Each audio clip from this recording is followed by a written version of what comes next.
Nous devons voir gouverner, c'est voir loin, ce n'est pas rester à l'instant actuel. Et gouverner, ce n'est pas une affaire que des gouvernants, c'est une affaire de toute la société. Est-ce que si nous laissons nos concitoyens se comporter comme ils le font, ça peut marcher? Moi, je trouve que ça ne peut pas marcher. Parce que, je veux vous dire, moi, je connais plusieurs de très nombreuses personnes qui n'ont pas un revenu, qui n'ont pas de quoi vivre, qui vivent au jour le jour, mais qui ont plusieurs femmes.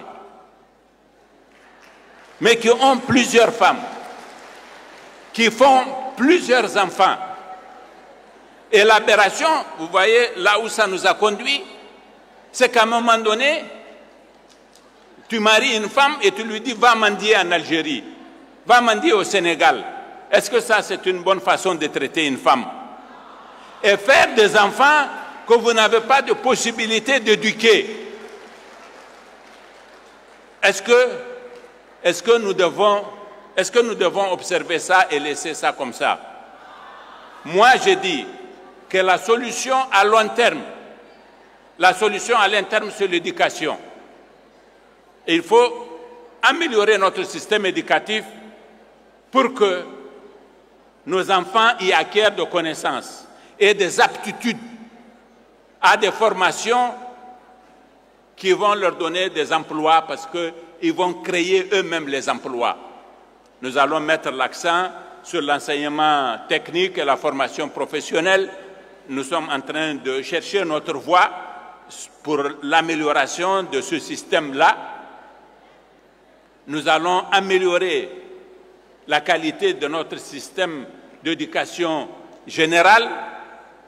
Nous allons améliorer les capacités de notre système universitaire. Nous allons mettre beaucoup de ressources. Nous allons travailler avec toute l'intelligence qu'il faut et avec toute la rigueur et toute la conscience qu'il faut, parce que nous pensons que nous ne sommes pas les derniers. Mais quand est-ce que les écoles vont donner des résultats? Ces réformes que nous allons faire, même quand elles sont bien inspirées, même quand elles sont intelligentes, même quand elles sont pertinentes, quand est-ce que nous disposerons de 40 000 ingénieurs, 30 000 ingénieurs, 50 000 ingénieurs, 100 000 ingénieurs, parce que d'ici 2050, nous serons le deuxième pays le plus peuplé de l'Afrique de l'Ouest. Nous serons avec le Nigeria. Nous n'atteindrons pas le Nigeria parce que nos frères du nord du Nigeria ont le même comportement que nous. C'est tout. Sinon, on aurait pu atteindre le Nigeria. Si vous comparez la population des États du sud du Nigeria, eux, leur population ne s'est pas accrue.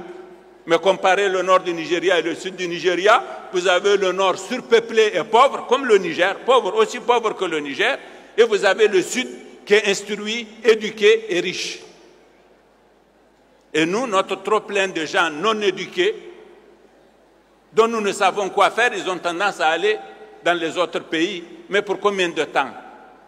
Il faut que nous ayons conscience de cela. Et c'est maintenant que nous devons envisager les remèdes. Et donc, par conséquent, nous devons, quand même, la société doit avoir des mécanismes pour empêcher les comportements nuisibles. Quand quelqu'un qui n'a rien, il vient vous voir, il vous dit « moi je veux me marier, donnez-moi de l'argent pour que je me marie ». Et 9 mois plus tard, il vient vous voir « ah, vous savez, l'aide que vous m'avez donnée pour que je me marie, la femme là, elle a accouché, maintenant je veux que vous me donniez l'argent du mouton pour que j'en fasse le baptême ». Est-ce que ça c'est sérieux? C'est pas sérieux, mesdames, n'est-ce pas? Comment on va lutter contre ça? Il faut que nous luttions contre ça. Moi, je ne dis pas que la polygamie est quelque chose de mauvais, à interdire. Mais une certaine polygamie est une mauvaise chose. Et vous pensez qu'on ne doit pas en parler? Moi, ma responsabilité, c'est d'en parler.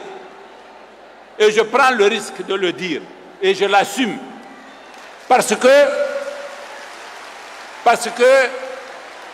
ceux qui vont nous combattre, Ceux qui nous combattent, vous savez, ceux qui nous combattent, ils disent que c'est notre religion qui l'a dit. C'est faux. C'est faux. C'est faux. C'est faux. En tout cas, si on se réfère au Coran, maintenant si on se réfère à autre chose, je n'en sais rien. Mais le Coran, il est très clair. Dans la sourate An-Nisa'i, qu'est-ce qu'il dit, le Coran?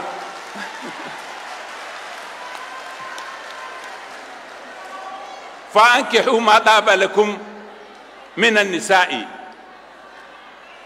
مَثْنَى وَثُلَثَ وَرُبَعَ وَإِنْ خِفْتُمْ أَلَا تَعْدِلُوا فَوَاحِدَةً وَإِنْ خِفْتُمْ أَلَا تَعْدِلُوا فَوَاحِدَةً. Qu'est-ce que dit le Coran dans la sourate An-Nisa'i? Il dit, épousez ce qui vous plaira d'entre les femmes par 2, 3 ou 4, mais si vous craignez de n'être pas juste, alors seulement une. Alors seulement une.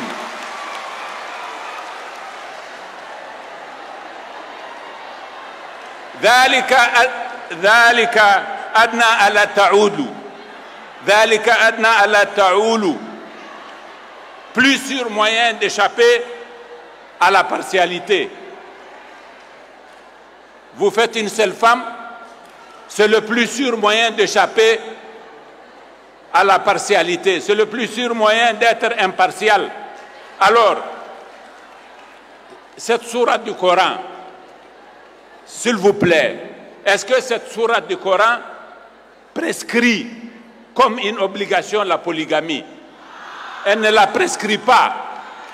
Et si on a peur de Dieu comme moi, et si on a peur de Dieu comme moi,